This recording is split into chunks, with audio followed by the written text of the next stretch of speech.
এই বাবাজি মুসলমান ভাইরা, এই সোনা মানিকেরা, আমার আল্লাহ পাক আল্লাহ তাআলা পবিত্র কোরআনের মধ্যে বাবা ঘোষণা করে দিয়েছেন, আন-নাবিয়্যু আওলা বিল মুমিনিনা মিন আনফুসিহিম, প্রত্যেকটা মুমিনের আত্মার চাইতে আমার নবী মুস্তাফা নিকটে আছে।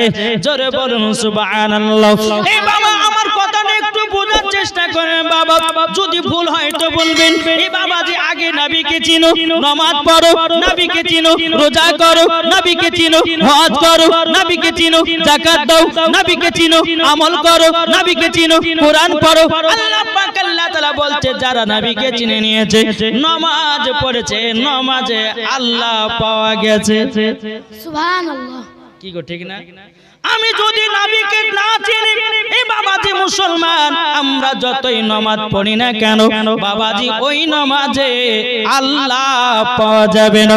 আল্লাহ বলছে বলে বান্দারে আগে তুমি নবীকে চিনো, নবীকে চিনো, নামাজ রোজা হজ যাকাত করো। আল্লাহ বলে তার সব ইবাদত আমার দরবারে কবুল হয়ে যাবে। জোরে বলুন না সুবহানাল্লাহ। বাবাজি মুসলমান ভাইরা, সোনা মানিকেরা, তাই বাবাজি মুসলমানও আল্লাহ পাক আল্লাহ তাআলা বলছো গো আমার বান্দা বান্দিরা, তোমরা যদি সঠিকভাবে নামাজ পড়তে চাও আগে নবী মুস্তাফাকে চিনে নাও। বাবাজি মুসলমান ভাইরা, সোনা মানিকেরা, একটা কথা আমাকে প্রশ্ন করেছিল, বলে মাওলানা সাহেব ওয়াহাবির মসজিদে এত মুসাল্লি হয় কেন, সুন্নিদের কেন হয় না? কি গো ঠিক না? বলছে ওয়াহাবি মসজিদে এত ভিড়। বাবা যে ওয়াহাবি মসজিদে বেটা ছেলে মেয়ে ছেলে একসঙ্গে জামাত করে পড়ে না? হ্যাঁ, আবার বেশি লোক হয় কেন হয়? আমাকে বললাম যে বলে ভাই শোনো, যা দিলেতে নবীর মোহাব্বত থাকবে না, যা দিলেতে নবীর ভালোবাসা থাকবে না, বাবাজি মুসলমান তারা নামাজ চিনবে কিন্তু বাবা নবী চিনবে না। বাবাজি মুসলমান ভাইরা, হে সোনা মানিকেরা, আপনাদেরকে বলতে চাই রে বাবাজি, আল্লাহ পাক আল্লাহ তাআলা আপনার নামাজ পড়ে না, আল্লাহ পাক আল্লাহ তাআলা রোজা করে না, আল্লাহ পাক আল্লাহ তাআলা হজ করে না, যাকাত দেয় না, শুধু কি করে আমার নবী মুস্তাফার প্রতি দুরূদ পড়ে। জোরে বলুন না সুবহানাল্লাহ।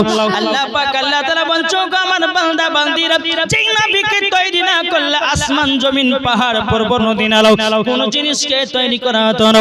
আমার আল্লাহ পাক আল্লাহ তাআলা হাদিসে কুদসির মধ্যে বলতেছে, লাউলা মুহাম্মাদুর ওয়া উম্মতুহু, নবী এবং তার উম্মতকে যদি তৈরি না করতাম লামা খলাকতুল জান্নাহ, আমি জান্নাতকে বানাতাম না, ওয়ালা নাহর, আমি দিনকে বানাতাম না, ওয়ালাল কমার, আমি তারাকে তৈরি করতাম না, ওয়ালা শামস, এবং আমি সূর্যকে বানাতাম না, ওয়ালা মুরসালা, সম্মানীয় ব্যক্তি বানাতাম না, ওয়ালা ইয়াকা, এ মুসা নবী তুমি শুনে রেখে দাও, আমার নবী এবং তার উম্মতকে যদি তৈরি না করতাম, আল্লাহ বলতেছেন আমি মুসা গো তোমাকেও বানাতাম না। এমন কি 1,24,000 পয়গম্বর, এমন কি মতান্তর 2,24,000 পয়গম্বর, কোন নবীগণকে বানানো হতো না। সুবহানাল্লাহ। কি গো, আমার নবীর ওসিলা দিয়ে সমস্ত নবীগণকে বানিয়েছে, আমার নবীর ওসিলা দিয়ে বাবাজি সারা পৃথিবীকে তৈরি করেছে। তাইলে বলুন নামাজ আপনার কিনা নবীকে আগে চিনতে হবে কি হবে না? এটা হাত তুলে বলেন না জি, নবীকে চিনতে হবে কি হবে না? কিন্তু নবীকে চিনার মতো চিনতে হবে। এখন বাবাজি মুসলমান সোনা মানিক, আপনি নামাজ পড়ছেন না, এখন মুখ বুঝে মৌলানা ওবায়দুল ইসলাম জামালি কালকে ওয়াজ করে বলেছে কি জানেন, বলছে আগে নবীকে মোহাব্বত করতে তারপর নামাজ পড়তে। তাহলে এটা করেন না, নামাজ কালকে বাদ দেন না। বুঝবেন, একটু বুঝবেন ব্যাপারটা নাকি বলছেন, একটু ভিতরে আপনার বুঝার একটু চেষ্টা করুন। কেন না যে আপনি নামাজ পড়ছেন, রোজা হজ যাকাত সবই করছেন, কিন্তু ওই দিলেতে নবীর মোহাব্বত নাই, ওই নামাজে কি আল্লাহ পাওয়া যাবে? কি গো একটু জোরে বলেন না সুবহানাল্লাহ। জি, আল্লাহ পাওয়া যাবে? আল্লাহ পাওয়া যাবে না। তাইলে বাবাজি মুসলমান আগে নবীকে চিনো। নবীকে চিনতে গেলে বাবাজি নামাজের প্রয়োজন আছে না নাই? রোজার প্রয়োজন আছে না নাই? হজের প্রয়োজন আছে না নাই? যাকাতের প্রয়োজন আছে না নাই? বাবাজি মুসলমান ভাইরা, এ সোনা মানিকেরা, আল্লাহ পাক আল্লাহ তাআলা বলছো আমার বান্দা বান্দিরা তোমরা যদি নবী মুস্তাফাকে এক বিন্দু যদি মহব্বত করে নিয়ে যদি কবরে যেতে পারো আমার আল্লাহ বলতেছে মরার পরে সেই কবরে বাবা আযাব হবে না। এ বাবা কিছুদিন প্রায় 10 থেকে 12 দিন আগে আমার ভাটপাড়া সরজমিনে বাবা একজন মহিলা মারা গেছিল।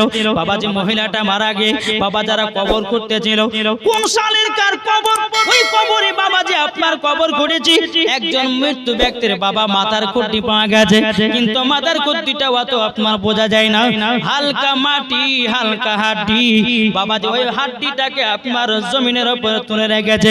আমরা যখন মাটি দিতে গেলাম যাওয়ার পরে একটা মুসাল্লি বলে মাওলানা সাহেব দেখেন কোন সালে এই জায়গাতে কবর হয়েছিল কেননা এই জায়গাতে একজন মানুষের মাথার খুঁটি পাওয়া গেছে। আমি আবার ভালো করে তাকিয়ে দেখলাম সত্যি একটা মাথার খুঁটি।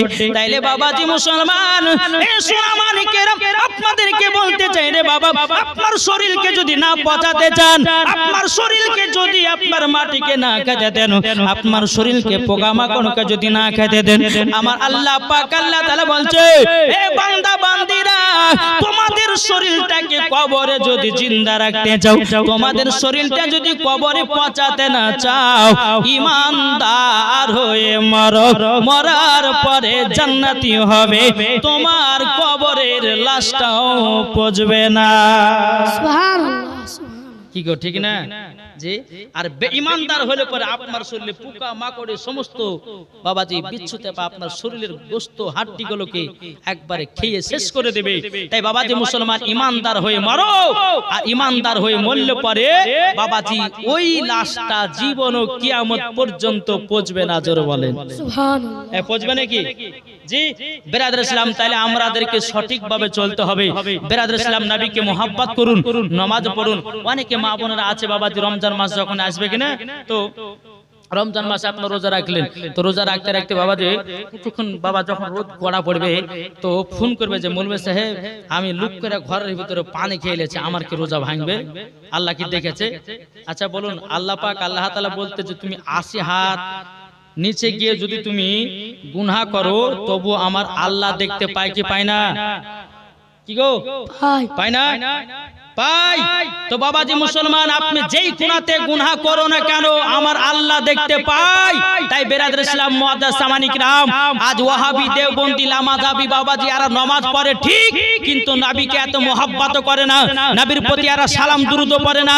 কোন যদি বলে যে দুরুদ পড়া কি আপনার ফরজ কেউ যদি বলে যে দুরুদ পড়া কেমন করে কি ফরজ আমি বলবো যে হ্যাঁ একবার না হলে নবীর প্রতি দুরুদ পড়া ফরজ আছে।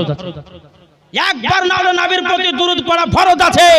বেরাদর ইসলাম মুআদ্দাস সামানি কিরাম যেই দুরুদ আমার আল্লাহ পাক আল্লাহ তাআলা নবীর প্রতি পড়ে তাহলে বলুন আল্লাহ যদি নবীর প্রতি দুরুদ পড়ে তাহলে আমরা কি পড়তে পারি না? এটি জোরে বলেন না জি আমরা পড়তে পারি।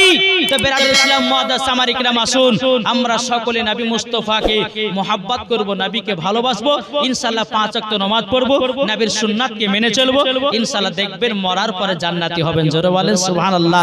আর দিলে যদি নবীর মহব্বত না থাকে দিলে যদি ওলির মহব্বত না থাকে ওই নামাজে আল্লাহ পাওয়া যাবে না ওই নামাজে জান্নাত পাওয়া যাবে না ওই নামাজে ওলি পাওয়া যাবে না ওই নামাজে নবীগণকে পাওয়া যাবে না। বাবাজি নামাজ যদি পড়তে হয় ওলির মহব্বত রাখো নামাজ যদি পড়তে হয় নবীর মহব্বত রাখো নামাজ যদি পড়তে হয় বাপ মার মহব্বত রাখো নামাজ যদি পড়তে হয় আপনার ভিতরে ঈমান আকীদা ঠিক রাখো নামাজ পড়ার পরে মরার পরে জান্নাতি। সুবহানাল্লাহ। আমি কি বোঝাতে পেরেছি বাপ জি? বেরাদর ইসলাম আসুন আমার বলার কর্তব্য ছিল এটাই যে মাগো সামনে রমজান মাস আসছে আপনারা সকলে আজ থেকে নিয়াত করুন যে পবিত্র রমজান মাস আমরা 30টা রোজা রাখবো। এটা হাত তুলে দেখান তো কে কার রোজা রাখবেন ইনশাআল্লাহ রোজা রাখতে হবে। বাবাজি এই পবিত্র রমজান মাস যদি কোনো ব্যক্তি যদি রোজা রাখার নিয়াত করে নেয় আর সে ব্যক্তি যদি মারা যায় তোমার আল্লাহ পাক আল্লাহ তাআলা বলতেছে কি জানেন হ্যাঁ বলছে ওই ব্যক্তি যদি মারা যায় তো বিনা হিসাবে জান্নাতে। জোরে বলেন সুবহানাল্লাহ। বিনা হিসাবে জান্নাতে। তো আসুন বাবা কালকে জীবনী যেখান থেকে রেখেছিলাম শুরু করব একবার দূর পড়ুন আল্লাহুম্মা সাল্লি আলা সাইয়্যিদিনা মাওলানা মুহাম্মদ ওয়া আলা আলিহি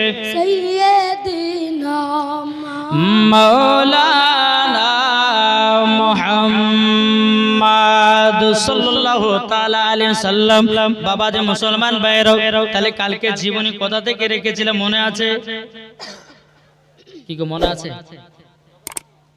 তবে বাবা জীবনী শুনলে হবে না, শুধু জীবনী শুনবেন আর ওই রকম আপনাদের জীবনটাকে তৈয়ার করতে হবে। খাতুনে জান্নাত যে জীবনী শুনছেন, এই মা ফাতেমা জীবনে এক ওয়াক্ত নামাজ কাজা করতো না, তাহাজ্জুদও কাজা করতো না, জোরে বলে সুবহানাল্লাহ।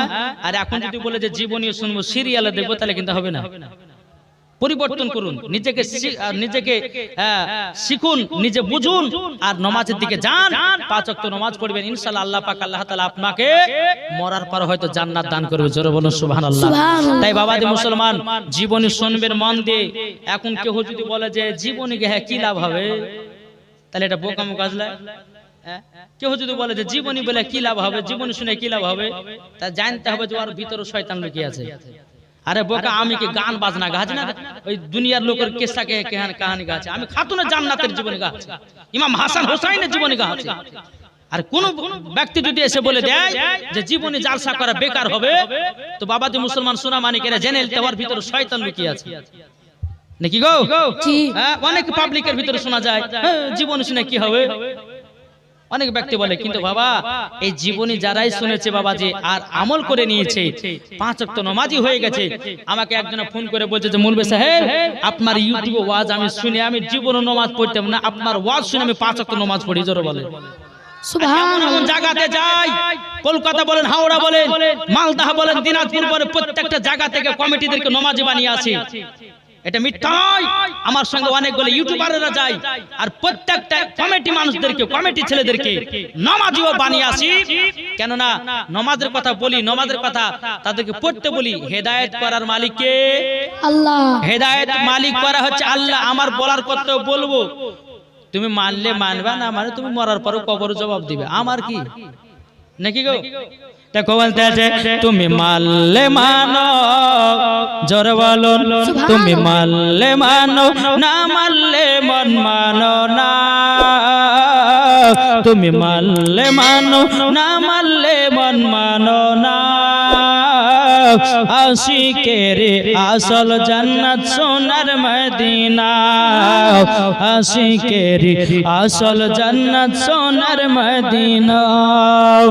আশিক হৃদয় যত ইশকেরি জ্বালা, জোরে বলুন সুবহানাল্লাহ। আশিক হৃদয় যত ইশকেরি জ্বালা, দূর করিতে পারে ওই মদিনা বালা।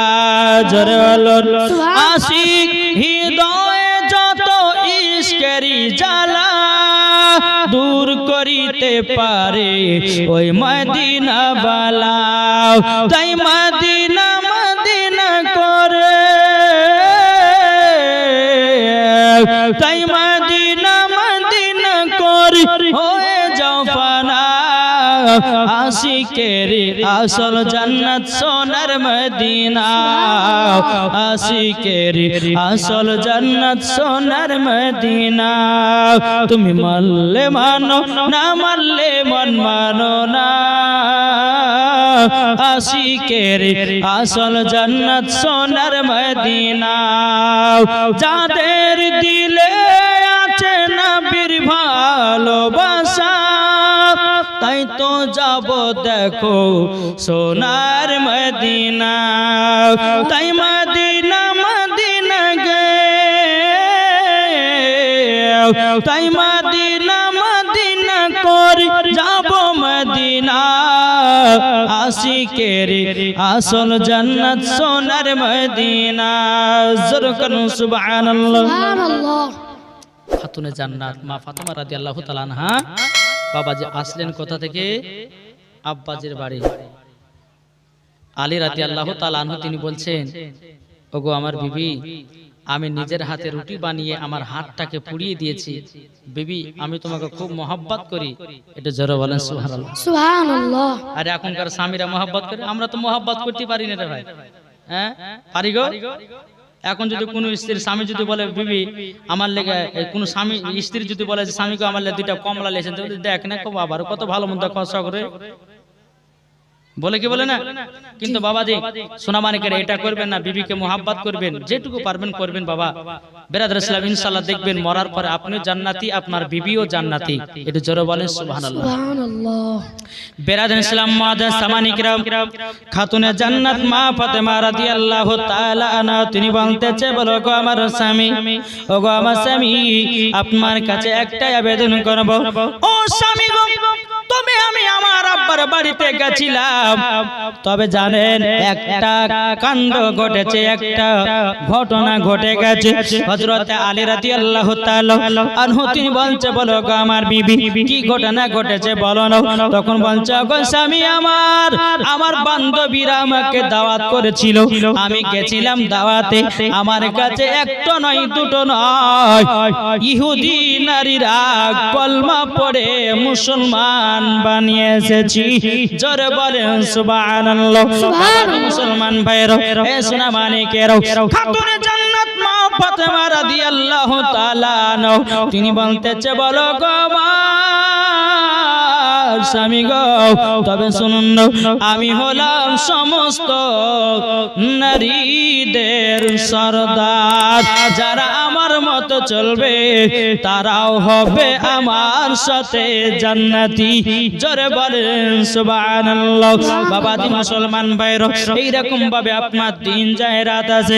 বেরাদর ইসলাম মুআজ্জাজ সামানিকরাও, ইমাম হাসান ইমাম হোসেন যখন বেরাদর ইসলাম, এখন যদি আপনাদেরকে খুঁটিয়ে খুঁটিয়ে জীবনীটা বলতে যাই অনেক টাইমের ব্যাপার আছে। বেরাদার, যখন ইমাম হাসান ইমাম হোসেন বাবাজি দুনিয়াতে জন্ম নিল, জন্ম নেওয়ার পরে বাবাজি আমার নবী মুস্তাফা সাল্লাল্লাহু তাআলা আলাইহি সাল্লাম বাবাজি বাড়ির হুজরা মোবারক থেকে বেরিয়েছেন। বাড়ির পানে বাবা খাতুনে জান্নাতের কাছে এসে বলছে, বলে বিটি গো, ও বিটি খাতুনে জান্নাত, তবে শোনো গো শোনো, তোমার কাছে একটা আবেদন করব।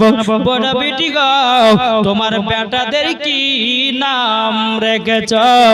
তখন বলছে, বলে আব্বা জান, এই ছেলের যিনি হবে না না, তিনি তো নাম রাখবে। জোরে বলেন না সুবহানাল্লাহ। এদিকে আমার নবী মুস্তাফা এক পা দু পা করে হযরত আলীর কাছে গেলেন। আলী রাদিয়াল্লাহু তাআলা আনহু কাছে যাওয়ার পর বলছে, বলো গো আমার আলী, তোমার সন্তানের কি নাম রেখেছো বলো না। তখন বলতেছে, বলো গো আমার নবী গো, এই ছেলের যিনি হবে না না, তিনি তো নাম রাখবে। জোরে বলেন সুবহানাল্লাহ। সুবহানাল্লাহ। যখন বাবা দিয়ে কথা বলো, বলার পরে বেরাদর ইসলাম মুআজ্জাজ সামানিকরাম, আমার নবী মুস্তাফা বলতে, গো বিটি খাতুনে জান্নাত, তবে শোনো, তোমার বেটাদের নাম আমি রাখবো না। এ আলী, তোমার বেটাদের নাম আমি রাখবো না, রাখবে আমার আল্লাহ তাআলা। জোরে বলেন সুবহানাল্লাহ। ইমাম হাসান ইমাম হোসেনের নাম কে রাখবে? আল্লাহ রাখবে। বাবাজি মুসলমান ভাইরাও, এ সোনা মানিকেরাও, ইমাম হাসান ইমাম হোসেন রাদিয়াল্লাহু তাআলা আনহু তিনি বাবা মাত্র 3 দিনের বাচ্চা। ইমামে হোসেন রাদিয়াল্লাহু তাআলা আনহু, বাবাজি আপনার নাম রাখা হলো আল্লাহর তরফ থেকে। আল্লাহ পাক আল্লাহ তাআলা বলছো, আমার জিবরাইল জলদি করে যাও, যাওয়ার পর আমার হাবিবুল্লাহকে জানিয়ে দাও, খাতুনের জান্নাতের 2 সন্তানের নাম রাখবে হযরতে সুলাইমান আলাইহিস সালামের 2 বেটার নামে। জোরে বলুন না সুবহানাল্লাহ। হযরতে সুলাইমান আলাইহিস সালাম, বাবাজি মুসলমান ভাইরা, 2 বেটার নাম ছিল, একটা ছোট সিন্ধে সাব্বির আর একটা বড় সিন্ধে বাবা সাব্বির। বাবাজি 2 নামে নাম আমার নবী মুস্তাফাকে জানিয়ে দিল। জানিয়ে দেওয়ার পরে আমার নবী মুস্তাফা ওই নামগুলোকে বাবা আরবিতে ট্রান্সলেশন করলো। করার পরে বাবা নামই আসলো বাবা ইমাম হাসান ইমাম হোসেন। জোরে বলেন সুবহানাল্লাহ। নাম যখন বেরিয়ে আসলো বাবাজি মুসলমান ভাইরা, বাংলাতে মানে হলো ইমাম হাসান মানে ভালো, আর ইমাম হুসাইন মানে ভালোরও ভালো। সুবহানাল্লাহ। জোরে হবে না? সুবহানাল্লাহ। ইমাম হাসান মানে ভালো, ইমাম হুসাইন ভালোরও ভালো। নাম রাখা হলো বেরাদর ইসলাম মুআজ্জাজ সামানিকরাও। এই আমার নবী মুস্তাফা ইমামে হুসাইনকে নিয়ে বাবাজি মাত্র 3 দিনকার বাচ্চা আমার নবী মুস্তাফা ইমাম হুসাইনকে কোলে নিয়েছে। কোলে নেওয়ার পরে কপালে চুমা দেয়, গালে চুমা দেয়, বাবাজি মুসলমান ভাইয়েরা ঠোঁটে চুমা দেয়। আল্লাহ পাক আল্লাহ তাআলা বলছো গো আমার নবীজি গো ইমাম হুসাইনের কপালে চুমা না দিয়ে, গালে চুমা না দিয়ে বলে শুনে নাও ইমাম হুসাইনের গর্দানে চুমাটা দাও। এদিকে খাতুনে জান্নাত ঘর থেকে বাবা দেখতে আছে বাবাজি আমার আব্বা জান ইমাম হাসান ইমাম হুসাইনকে নিয়ে আদর করতেছে। এ বাবা একটু মন দিয়ে শুনবেন, কারোর দিকে তাকাতাকি করবেন না বাবা, এদিকে মন দেন, মন দিয়ে জীবন শুনুন, চোখের পানি ঝরঝর করে পড়বে। আর এই জীবন জালসাতে এক টোপা যদি জল পড়ে যায় তো বাবাজি কাল কিয়ামতের ময়দানে আপনার কবরের আগুন এই চোখের পানিতে নিভায়া যাবে। সুবহানাল্লাহ। বেরাদান ইসলাম মুআদ্দিন সামানিকরাও খাতুনে জান্নাত দেখতেছে কি ব্যাপার, আমার আব্বা জান তো ইমাম হুসাইনকে নিয়ে তো আদর করতেছিল, আমার আব্বা জান হঠাৎ করে কান্না করতে লাগলো কেন? ইমাম হাসান ইমাম হুসাইন এদিকে খাতুনে জান্নাত মা ফাতেমা রাদিয়াল্লাহু তাআলা তিনি বাবাজি ঘর থেকে বাড়ি আসার পরে বলতে চায় ওগো আব্বা জান, ওগো আব্বা জান আপনার কাছে একটা আবেদন করব গো আব্বা, ওগো আব্বা জান আমার বেটা ইমাম হুসাইনকে নিয়ে আদর সহগ করতেছিলেন, কপালে চুমা দিয়েছিলেন, গালে চুমা দিয়েছিলেন, ঠোঁটে চুমা দিয়েছিলেন, কিন্তু আব্বা গো হঠাৎ করে কান্না করতে লাগলেন কেন? আমার নবী বলছে বিটি ফাতেমা গো তবে শুনে নাও তোমার কাছে একটা আবেদন করব গো বিটি ফাতেমা, এই কথা তুমি জানতে জানো। খাতুনে জান্নাত বলছে আব্বা জান, ওগো আব্বা জান আপনার চোখ মুবারকের পানি আমি সহ্য করতে পারি না গো আব্বা, আমি একটু পরে দেখিলাম আমার বেটা ইমাম হোসেনকে নিয়ে আদর করতেছিলেন, কিন্তু আব্বা গো আবার একটু পরে কান্না করতে লাগলেন কেন? আমার নবী বলছে বিটি ফাতেমা তুমি যদি শোনো তুমিও কান্না করতে লাগবা। খাতুনে জান্নাত বলছে আব্বা গো আমাকে জলদি করে বলো না কিসের জন্য চোখের পানি ফালিয়েছেন? আমার নবী বলছো বিটি ফাতেমা আমি যখন ইমাম হুসাইনের কপালে চুমা দিয়েছিলাম, আমি যখন গালে চুমা দিয়েছিলাম, আমি যখন ঠোঁটে চুমা দিয়েছিলাম, আল্লাহ পাক আল্লাহ তাআলা গায়বী আওয়াজ দিয়ে বলছেন নবী গো ইমাম হুসাইনের গালে চুমা না দিয়ে, ইমাম হুসাইনের কপালে চুমা না দিয়ে নবী গো ইমাম হুসাইনের গলাতে চুমা দে। সুবহানাল্লাহ। গলাতে চুমা দেন।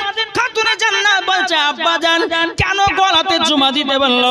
আমার নবী মুস্তাফা বলছে বিটি গো ওগো বিটি তোমার কাছে একটা আবেদন করতে চাই গো বিটি, ওগো বিটি ফাতেমা আমার ইমাম হুসাইনের গর্দানে চুমা দিতে বলেছে কারণে ওগো বিটি গো একদিন ইমাম হুসাইন কারবালাতে যুদ্ধ করতে যাবে।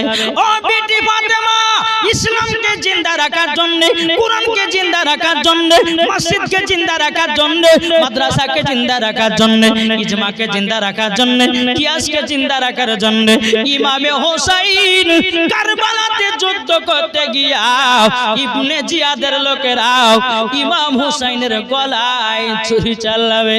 খাতুনে জান্নাত কেঁদে বলছে আব্বা গো আমি তো সহ্য করতে পারি না গো আব্বা, আমার বেটা ইমাম হোসেন কারবালাতে শহীদ হয়ে যাবে। আমার নবী বলছে বিটি গো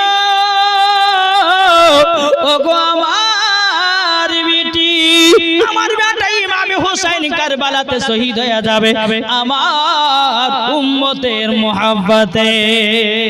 সুবহান নারে তাকবীর, আল্লাহু আকবার, নারে রিসালাত, মাসলাক আলা হযরত। বাবাজি মুসলমান ভাইরাও ইসলামানিকেরাও খাতুনে জান্নাত মা ফাতেমা রাদিয়াল্লাহু তাআলা আনহা তিনি বলছে আব্বা গো